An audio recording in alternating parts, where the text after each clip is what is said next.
Assalamualaikum warahmatullahi wabarakatuh. Selamat pagi anak-anak MIS semuanya. Ya, terima kasih atas semangatnya. Seperti biasa, saya akan menyapa anak-anak MIS sekalian. SMK bisa, SMK bermutu, SMK berkarakter. Ya, terima kasih. Ya, baik anak-anak MIS sekalian, ketemu lagi dengan saya Miss Sri Romayanti Saragi dengan mata pelajaran Pendidikan Kewarganegaraan.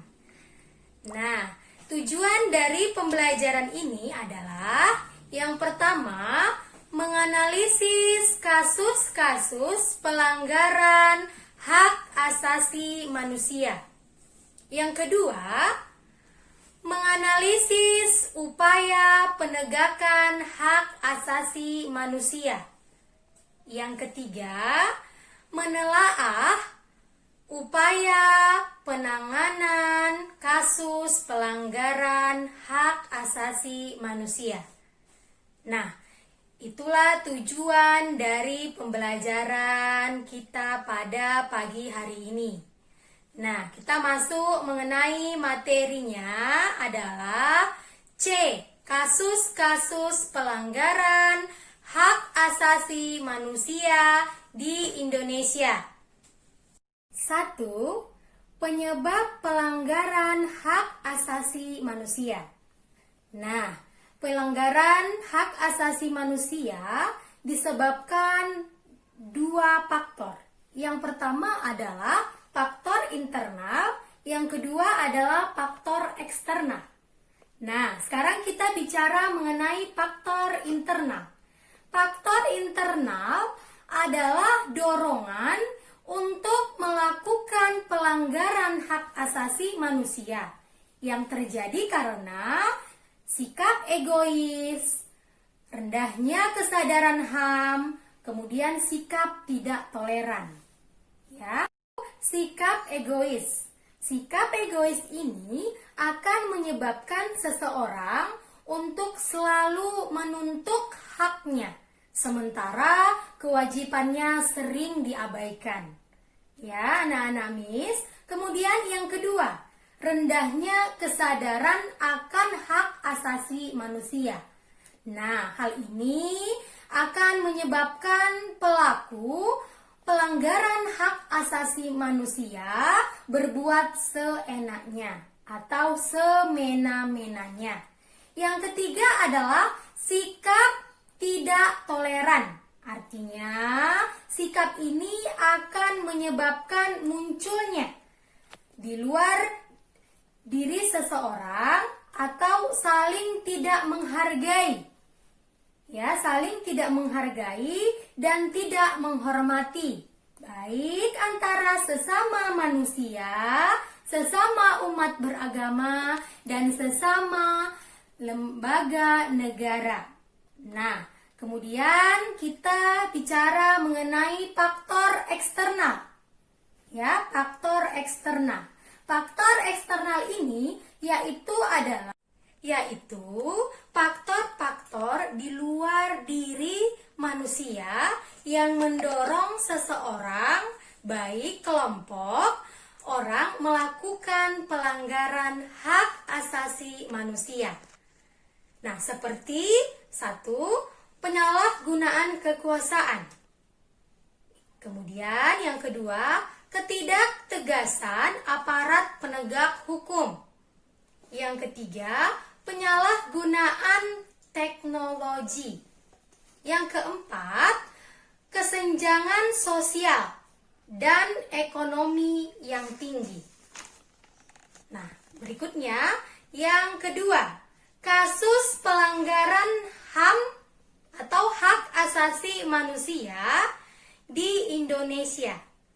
Yang pertama, kerusuhan Tanjung Priuk tahun 1984. Itu terjadi pada tanggal 12 September ya anak-anak MIS. Nah, dalam kasus ini 24 orang meninggal atau tewas. Nah, kemudian 36 orang luka berat. dan 19 orang lagi luka ringan. Nah, itulah pelanggaran atau kasus pelanggaran hak asasi yang pernah terjadi di Indonesia.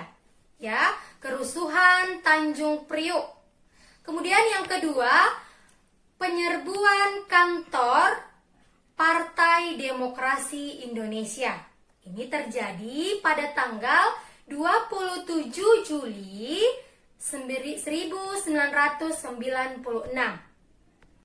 Yang ketiga, penculikan aktivis pada tahun 1997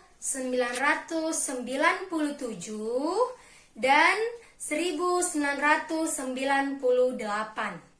Dalam kasus ini, ada 23 orang dinyatakan hilang dan 9 orang diantaranya telah dibebaskan dan 13 orang belum ditemukan sampai saat ini. Nah, itulah anak-anak Miss 3 kasus pelanggaran hak asasi manusia yang pernah terjadi di Indonesia. Nah, sekarang ketiga, kita bicara mengenai upaya penegakan hak asasi manusia. Nah, ya, upaya atau apa solusinya? Solusi dari penegakan hak asasi manusia tersebut. Nah, apa saja upayanya? Yang pertama adalah pembentukan Komisi Nasional Hak Asasi Manusia atau sering disingkat sebagai Komnas HAM. Ya, Komnas HAM. Nah, yang kedua adalah pembentukan instrumen HAM, Hak Asasi Manusia. Yang ketiga, pembentukan Pengadilan Hak Asasi Manusia. Nah, baik anak-anak Miss sekalian, itulah tadi materi pembelajaran mata pelajaran pendidikan kewarganegaraan dengan materi kasus-kasus pelanggaran hak asasi manusia di Indonesia. Saya harapkan anak-anak Miss sekalian dapat memahami penjabaran materi tersebut. Nah, dari materi tersebut saya memberikan satu pertanyaan. Ya, Miss memberikan satu pertanyaan.